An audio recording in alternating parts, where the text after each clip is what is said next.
જે આજે અહીંયા અમે વડોદરાના કમિશનર શ્રી દિલીપ રાણાજીને વડોદરાના મુસ્લિમ સમાજના જે દરગાહના મુઝાવર મુતવલ્લી અને વિવિધ આગેવાનો જે છે એ છેલ્લા 15 દિવસથી વડોદરા મ્યુનિસિપલ કોર્પોરેશન તરફથી ધાર્મિક સ્થળોને નોટિસ આપવામાં આવે છે.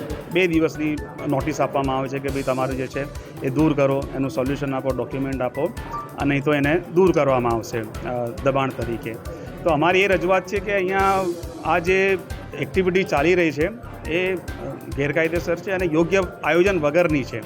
આપણે જોઈએ છીએ કે આ જે મેટર જે ચાલી રહી છે ગુજરાત હાઈકોર્ટમાં, નામદાર સુપ્રીમ કોર્ટમાં અને પછી ગુજરાત હાઈકોર્ટમાં અત્યારે જે ચાલી રહી છે સુઓ મોટો, એ ઘણા વર્ષોથી ચાલી રહી છે.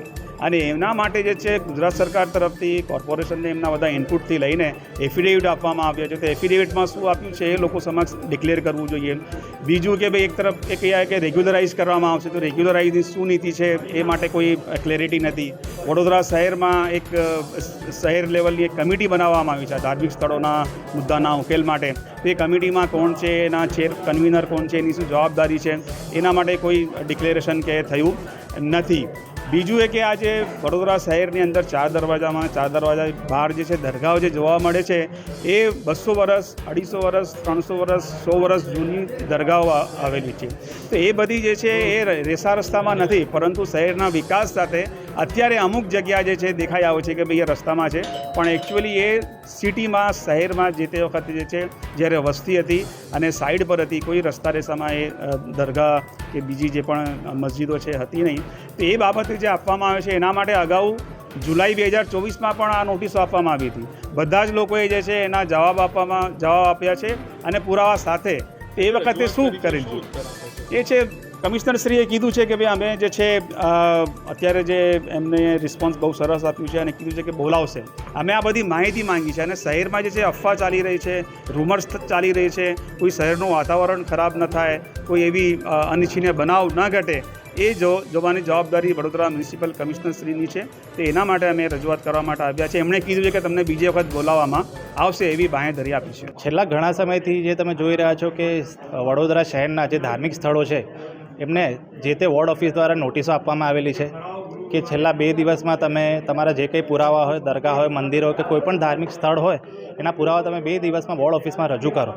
એ બાબત ધ્યાને લઈને અમે આજરોજ વડોદરા શહેરના મ્યુનિસિપલ કમિશનર સાહેબને મળવા આવ્યા હતા અને એમને આપણે જણાવ્યું છે કે આ જે કંઈ ધાર્મિક સ્થળો છે એ આજકાલના નથી. જ્યારે 500 થી 600 વર્ષ જૂના જે ધાર્મિક સ્થળો છે જે અગાઉના નકશામાં છે, ગાયકવાડી શાસનના નકશામાં છે, કેટલીક દરગાહો તો એવી છે જેમના પ્રોપર્ટી કાર્ડમાં નામ છે. એટલે માત્ર આપણા શહેરમાં જે સુલહ શાંતિનો માહોલ છે, આવી નોટિસોના લીધે કોઈ ખોટી રીતે અફવા ના ફેલાવે અને આપણા શહેરનું કે આપણા દેશનું માહોલ ખરાબ ના થાય.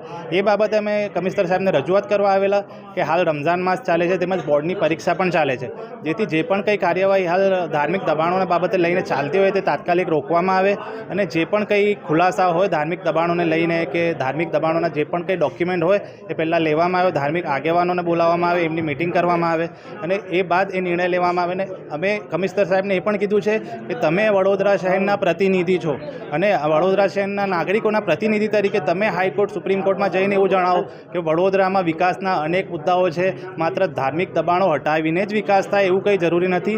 આ જે કંઈ ધાર્મિક સ્થળો છે એ કોઈ ડિવાઈડરની સાઇઝનો છે, ડિવાઈડરને લગીને છે, કેટલાક બિલકુલ સાઈડમાં છે, કેટલાક પ્રાઇવેટ પ્રોપર્ટીમાં છે.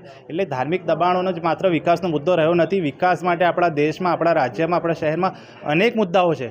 એટલે આ બાબતો ધ્યાને રાખી કમિશનર સાહેબે ખૂબ જ હકારાત્મક વલણથી અમને જવાબ આપ્યો છે અને એમણે એવું કીધું છે કે તમને લોકોને ફરીથી અમે બોલાવીને મીટિંગ કરીશું અને આગળની માહિતી આપીશું.